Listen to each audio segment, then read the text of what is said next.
Les amis, comment allez-vous? Il y en a chez le pas.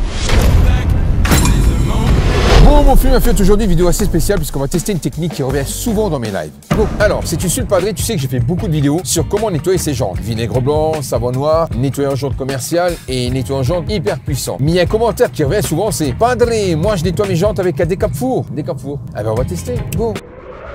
2 donuts, une nature s'il vous plaît, un Fanta sans sucre. Ah bah je t'ai reconnu, je reconnais ta voix, les cheveux violets. Ça va, en CB, hein, tu sais que t'es filmé en même temps là. On dit bonjour à YouTube. T'as pas froid comme ça? Mais mettez un pull, t'as pas le droit. Ah quoi, vous avez l'option grippe chez vous ou quoi? Passe un bon week-end. Merci. Comment ça va? T'es filmé? Tu sais que tu t'es planté hier. Quoi? Tu m'as donné un Coca zéro au lieu d'un Fanta zéro. Ah ouais? Je vais te défoncer. C'est pas toi qui l'a fait ici? Si, c'est toi qui l'as fait. Ta voiture, toujours en panne? Ouais. Voilà. La peinture aussi, faut que je fasse la jambe et niquer la jambe. Vas-y, change de voiture. T'as un pansement là, t'as un pansement sur les oreilles, t'as un pansement partout. Bon, allez, bon week-end. Ciao. Bon, décape-four mon fiou. Express, confort, insert. Express. Bon, on est parti pour le test. Alors, comme tu peux voir, c'est une jante qui est extrêmement encrassée. Évidemment, j'ai pris l'arrière de la jante. Alors là, concrètement, ça va être compliqué parce que c'est vraiment incrusté dedans. Là, on a le décape-four express. Donc, ils disent que c'est efficace en 5 minutes. Donc, évidemment, le temps d'action ne sera pas le même entre le nettoyant jante et le décape-four. Donc, ce que je vais faire, je vais laisser poser pendant 5 minutes. Et ensuite, on prendra le Karcher parce qu'ils disent que c'est sans frotter. Évidemment, le but, c'est de faire sans action mécanique. Mais s'il faut une action mécanique, on le fera. Et ensuite, on prend, je vais pas faire l'article, là, voilà, je te montre pas la marque, mais tu connais. Donc, ça, c'est un nettoyant jante extrêmement puissant. Donc, c'est le plus puissant du marché pour l'instant. Voilà, donc on va le comparer entre les deux. C'est inutile que je prenne un nettoyant jante traditionnel parce que là, franchement, il fera pas du tout le taf. Avant ça, ce qu'on va faire, on va mesurer le pH des deux produits pour voir s'il y a des produits acides. Ok, allez, on mesure. Donc là, on n'est pas sur un produit acide, on est sur un produit très alcalin. En sachant que les savons hard, enfin les shampoings hard, on est environ entre 13 et 14. Donc là, à mon avis, ça va être le maximum. Sans le nettoyant jante, c'est ce que c'est. Généralement, c'est très alcalin. Il y en a des acides, mais voilà. Je pense qu'on va être environ 14. 14, bon, c'est le maximum qu'on puisse faire. Bon, le nettoyant jante maintenant. Allez, je prends mon nettoyant jante. Voilà. Et là, je vais mesurer. Ah, tu vois, ça monte quand même plus vite, mais bon, voilà, pareil, 14. À mon avis, s'il aurait pu aller plus loin, il irait plus loin. Donc, on a affaire à deux produits très alcalins. Donc, ils ont le même pH. Plus ou moins, parce qu'après, on peut pas aller plus que 14, mais bon. Donc, écoute, c'est très simple. Ce que je vais faire dans un premier temps, je vais appliquer le décape-four ici, de ce côté-ci, et on va le laisser agir pendant 5 minutes. Voilà, comme tu peux voir, la jante est extrêmement propre. Tu vois, cette partie toute blanche. Et si on est sale, on peut conclure que le produit fonctionne bien. Allez, 5 minutes, c'est parti.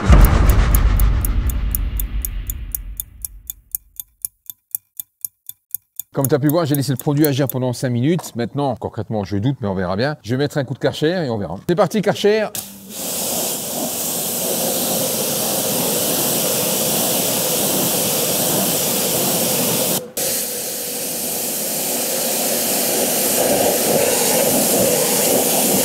Tu vois, ça a retiré un petit peu en sachant que là, on est sur une partie qui est vraiment incrustée, tu vois. Déjà, là, on peut conclure que sur une jante, on va dire, modérément sale, tu vois, je pense que ça pourrait retirer un petit peu. Mais là, c'est tellement incrusté dedans que là, forcément, là, ça fonctionne pas. Écoute, ce que je vais faire maintenant, je vais mettre le nettoyant jante puissant de ce côté-ci. Je vais laisser agir au moins 1 minute. Là, c'est vraiment encrassé. On verra. On y va. On en met ici. Voilà. Donc là, je laisse agir environ 1 minute parce que là, il faut vraiment une action quand même. Et après, on revient. Voilà. J'ai laissé agir environ 1 minute. Maintenant, on y va.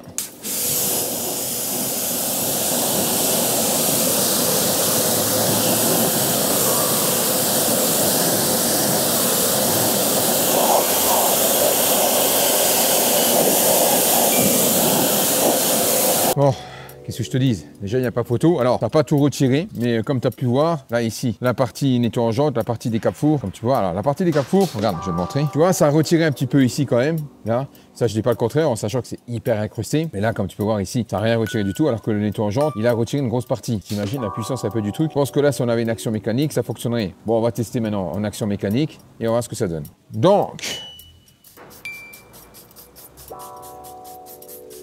on laisse un peu agir. Je mets ça pour éviter que ça aille de l'autre côté parce que là, je vais remettre du décape-four. Allez, c'est parti. Je prends une microfibre. On va tester ce que ça donne.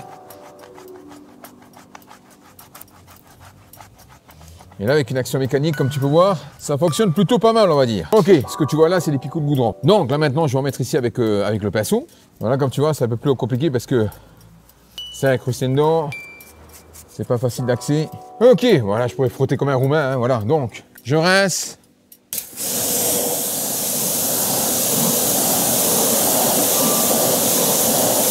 Voilà, donc là, si je voudrais, je mettrai encore du produit, je frotte, ça partirait. Bon, maintenant, ce qu'on va faire, je vais réappliquer du décapfour de l'autre côté, on va le laisser agir, je vais frotter, on verra bien ce que ça donne.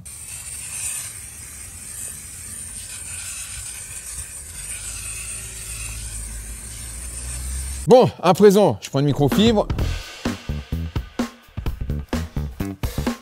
On frotte. Alors, si tu regardes, ça paraît un peu quand même, je dis pas le contraire. Et bordel, putain, il faut appuyer là. Ah, il faut vraiment frotter. Mais comme tu peux voir, ça marche un peu quand même, je dis pas le contraire. Oh putain, c'est du cardio. Hein. Donc là, comme tu peux voir, avec une action mécanique, ça fonctionne quand même mieux. Ça, je peux pas dire le contraire. Mais concrètement, tu arraches la main quoi. Ah, t'es obligé de frotter. En sachant que la première fois, je l'ai laissé agir environ 5 minutes. Et là, je l'ai laissé agir environ 1 minute. Je voulais avoir une action mécanique par-dessus le produit, tu vois. Voilà, avec la mousse. Bon, écoute, ce qu'on fait maintenant, je vais rincer, on va voir ce que ça donne.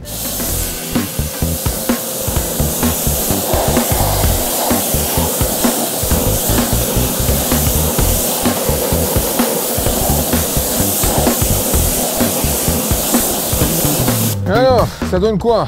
Donc, alors les parties ici, là tu vois, j'avais du mal à brosser, donc du coup avec le pinceau ça suffisait pas. Bon ici c'est nettoyant. Là tu peux voir, ici, je sais pas si on verra bien. Voilà, j'approche la caméra. Ici on a encore des parties incrustées, mais t'as vu? Ici quand tu frottes, ça part. Mais honnêtement, il faut vraiment, là c'est la main de Shrek qu'il faut, tu vois, il faut vraiment frotter comme un bourrin pour avoir quelque chose. Mais en soi, ça fonctionne. Je dis pas le contraire, en sachant que c'est une voiture, c'est une jante extrêmement crassée. Mais par rapport au nettoyant puissant, t'as pu voir, sans effort c'est parti en 2 secondes. Donc déjà, sans action mécanique, ça fonctionne pas, c'est clair, alors que le nettoyant il fonctionne partiellement. Encore une fois, on est sur une configuration extrême. Ensuite, avec l'action mécanique et au nettoyant, tu as pu voir le résultat. Voilà, donc c'est quasiment nickel. Enfin, voilà, parce que là, j'ai pas accès, mais sinon, je pense que j'arriverai. Là, les picots noirs, comme tu peux voir, c'est du goudron, évidemment. Voilà, ça va pas le retirer. Et ici, avec l'action mécanique, il faut vraiment, tu vois, je me suis cassé le poignet, tu vois. Là, tu te fais une tendinite. Hein. Bon, ben, ça fonctionne, mais faut être motivé. Bon, maintenant, ce qu'on va faire, on va tester ça sur la voiture de madame, donc le Kia, qui est à la jante, on va dire, modérément sale, justement. Voilà, donc là, voilà, il faut que je frotte pour que ça parte. Tu peux voir, voilà. Donc là, ici, on a une partie incrustée. Donc, ce que je vais faire, évidemment, je vais faire l'action sans action mécanique, uniquement avec le Karcher. On va voir ce que ça donne. Je laisse un peu agir et on met un coup de Karcher. Bon, voilà, j'ai laissé agir le produit environ 1 minute. Maintenant, je vais prendre le décapfour, mais je pense qu'à mon avis, là, ça va marcher.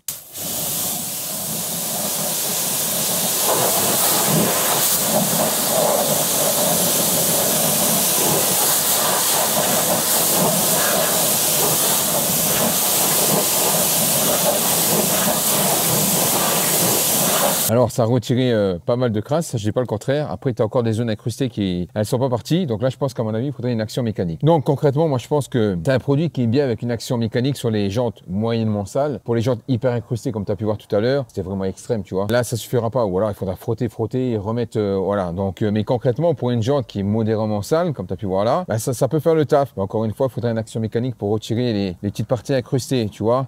Voilà, ici, ça se retire un peu. Voilà, il faut une action mécanique. En même temps, voilà, c'est un produit qui est dédié pour. Enfin, même si eux, ils disent que c'est sans frotter, mais il faut une action mécanique dessus. Conclusion, ben, comme tu as pu voir, sur une jante modérément sale, ça va fonctionner, mais il faudra quand même une action mécanique. Alors qu'avec le nettoyant jante, lui, tu vaporises un coup de flotte et ça part. Ceci dit, ça marche quand même, mais il faudra frotter. Sur une jante extrêmement crassée, pareil, là, il faut frotter.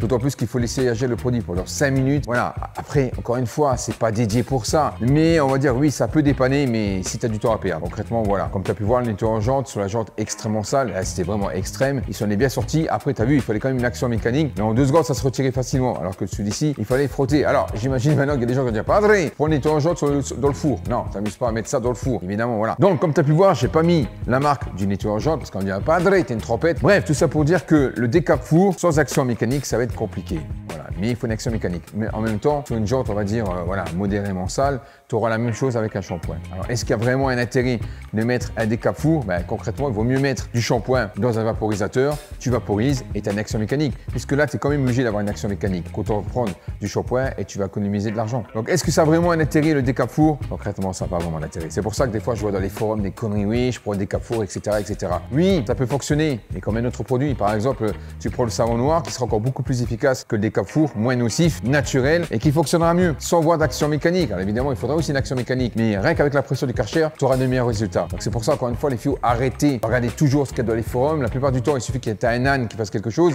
et tu as tout le monde qui va suivre. Donc le décap four, concrètement, c'est inutile. On ne sait pas du tout ce que ça a comme répercussion sur ta voiture, sur la jante et encore plus sur les freins. Mais voilà, on ne sait pas de quoi c'est fait parce que moi, je suis pas un spécialiste des décap four, voilà. Donc ça sert à rien que je te fasse la thèse dessus. Je l'ignore. Je vais pas me faire passer pour Wikipédia. Je l'ignore. Donc sur ce, je demande de pas abonne-toi parce qu'il va y avoir embrouille. Et à la prochaine. Ciao.